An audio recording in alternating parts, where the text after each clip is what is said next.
ओम नमो भगवते वासुदेवाय। जय श्री हरि। राधे राधे। बैलधाम चैनल में आप सबका स्वागत है। आप रसपान कर रहे हैं पवित्र बैसाख महात्म की कथाओं का। अब तक आप बैसाख महात्म के 11वें अध्याय तक की कथा का रसपान कर चुके हैं, जिसमें आपने कीर्तिम ध्वज नामक अध्याय का श्रवण किया। आज के इस वीडियो में हम श्री स्कंद पुराण के बैसाख महात्म के नारद और अम्बरीश के संवाद में यम दुख निरूपण नामक 12वें अध्याय की कथा का श्रवण करेंगे। तो आइए शुरू करते हैं आज की कथा। जय श्री हरि। यम ने कहा कि हे शंभो, हे पितामह, मेरे वचन को सुनो। मैं लोपित हुआ हूँ। अपने पद के खंडन को मैं मरण से भी अधिक मानता हूँ। हे कमलासन, किसी काम में नियुक्त किया हुआ मनुष्य यदि अपने काम को नहीं करता तो वह अपने मालिक के धन को वृथा खाता है। वह काठ का कीड़ा अर्थात दीमक होता है। जो बुद्धिमान लोभ से राजा का धन खाता है, वह नौकर 3 कल्प तक नरक में जाता है। हे ब्रह्मा, जो लोभ त्याग कर स्वामी की सेवा नहीं करता, वह घोर नरक भोग कर कौवा होता है।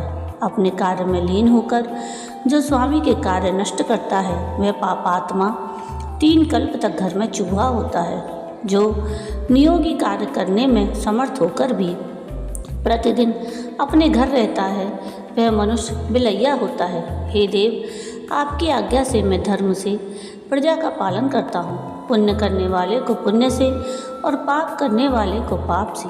हे प्रभु, धर्मशास्त्र जानने वाले मुनियों ने भली भांति विचार करके कल्प के आरंभ से आज तक मुझे इस कार्य को करने के लिए नियुक्त किया।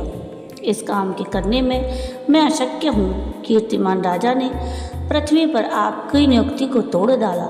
हे जगन्नाथ, इसके भय से समुद्र से गिरी हुई पृथ्वी बैसाख मास में कहे हुए धर्मों में लीन है। संसार में कोई ऐसा नहीं है जो सब धर्मों को छोड़कर, पिता का पूजन छोड़कर, अग्नि की पूजा और तीर्थ यात्रा इत्यादि शुभ क्रियाओं को छोड़कर, दोनों योगों को छोड़कर, प्राणायाम त्याग कर, स्वाध्याय तथा होम को त्याग कर तथा अनेक पापों को करते हुए भी बैसाख मास के धर्मों को करके विष्णु लोक को ना जाते हैं। मनुष्यों के पिता और दादा के साथ दादा के पितृलोक और पितरों के पिता तथा माता में हैं, और इनके पिता इत्यादि इनके जनन करने वाले और इन जनन करने वालों के भी पूर्वज विष्णु लोक को प्राप्त होते हैं। हे देव, यही दुख मेरे मस्तक को पीड़ा देता है। मेरे लेख को धोकर भार्या के पितरलोक और हे प्रभु, पितरों के बीज से आए हुए वे धात्री के कोख से उत्पन्न हुए भी विष्णु लोक को प्राप्त होते हैं। जो कोई कर्म कोई पुरुष करता है, वही उसको भोगता है, परंतु कुल में बिरला ही मनुष्य ऐसा उत्पन्न होता है जो सबके किए हुए पापों को हटाकर, हे विभो, दोनों पक्ष की 26 पीढ़ियों को तारता है तथा हे तात, भार्या के तथा सबकी कोख से उत्पन्न हुए सभी को तारता है। और हे जगन्नाथ, वे सब भी विष्णु के परम पद को प्राप्त करते हैं। हे देव, इस प्रकार की नियुक्ति में मेरा क्या प्रयोजन है। बैसाख मास के धर्मों को करने वाले मुझको त्याग कर हरि भगवान के पास जाते हैं और 21 कुलों का उद्धार करके पापों से विमुक्त होकर अति शोभायमान होते हैं। मेरे लोक को छोड़कर वैकुंठ को जाते हैं। हे तात, ऐसे यज्ञों से मनुष्य लोग दिव्य गति नहीं प्राप्त करते। सब तीर्थों से, दान इत्यादि से, तपों से, व्रतों से अथवा सब धर्मों को करके भी वह गति प्राप्त नहीं होती। मनुष्य लोग प्रयाग में पतन होने से, युद्ध में मरने से, भृगु के पतन तथा काशी में मरने से उस गति को प्राप्त नहीं होते जो वे बैसाख मास के धर्मों के करने से प्राप्त करते हैं। प्रातःकाल स्नान करके, देवता की पूजा करके तथा बैसाख मास के महात्म को बार बार सुनकर वैष्णवों के उचित धर्मों को करके मनुष्य सब लोकों के नाथ भगवान विष्णु होते हैं। मैं जगतपति विष्णु के लोक को अप्रमाण अर्थात अति विस्तृत मानता हूँ, जो करोड़ों पाप और अल्प लांछन से पूर्ण नहीं होता। हे पितामह, माघ मास के धर्म से सब बराबर हो जाता है। पूरे कर्म में रहने वाले भले और अपवित्र पवित्र हो जाते हैं। वैशाख मास के धर्मों को लोग राजा की आज्ञा से करके स्वर्ग में जाते हैं। यह हमारा बड़ा शत्रु है और आपका भी विशेष कर्म है।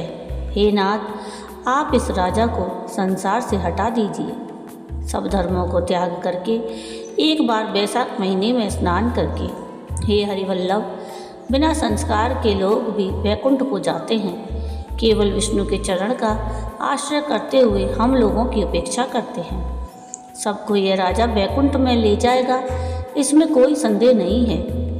यह दंड और यह पटिया आपके पैरों पर मैं रखते देता हूँ। इस राजा ने बड़े लोकपालत्व को धो डाला। उस पुत्र के उत्पन्न होने से क्या लाभ है जो माता को केवल क्लेश ही देता है। जो शत्रु को जेठ महीने के सूर्य के समान नहीं तपाता, उसके माता का जन्म वृथा ही हुआ है। वह कुपुत्रिणी है, मेघ में बिजली के समान जिसकी कीर्ति नहीं चमकती है। जो विद्या अथवा धन से पिता को पाप से उद्धार नहीं करता। जो पुत्र धर्म, अर्थ और काम में विमुख रहता है, वह माता के कोख से उत्पन्न हुआ रोग है, पृथ्वी पर जन्म लिया हुआ नहीं है। पुरुषों में अधम ऐसे पुत्र को सज्जन लोग मातृहा अर्थात माता को मारने वाला कहते हैं। इसकी माता राजा की भार्या है और इसके भले कर्म लोक में प्रसिद्ध हैं। मेरी लिपि को धो डालने वाला जैसा यह कीर्तिमान उत्पन्न हुआ है, वैसा पुत्र जनने वाली माता विरली ही जन्मती है, इसमें कोई संदेह नहीं है।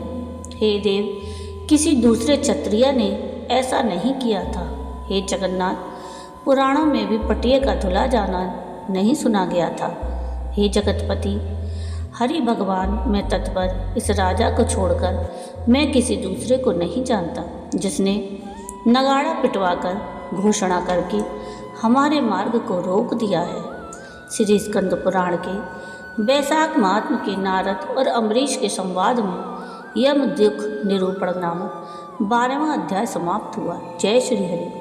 तो ये थी कथा वैशाख महात्म के 12वें अध्याय की। अगले वीडियो में हम वैशाख महात्म के 13वें अध्याय की कथा का रसपान करेंगे। आपको आज का ये वीडियो कैसा लगा मुझे कमेंट करके ज़रूर बताइएगा। और अगर आपको आज का ये वीडियो पसंद आया हो तो प्लीज़ इसको लाइक शेयर ज़रूर कीजिएगा और चैनल को सब्सक्राइब कीजिएगा और कमेंट में राधे राधे ज़रूर लिखिएगा। वीडियो पूरा देखने के लिए थैंक यू। राधे राधे।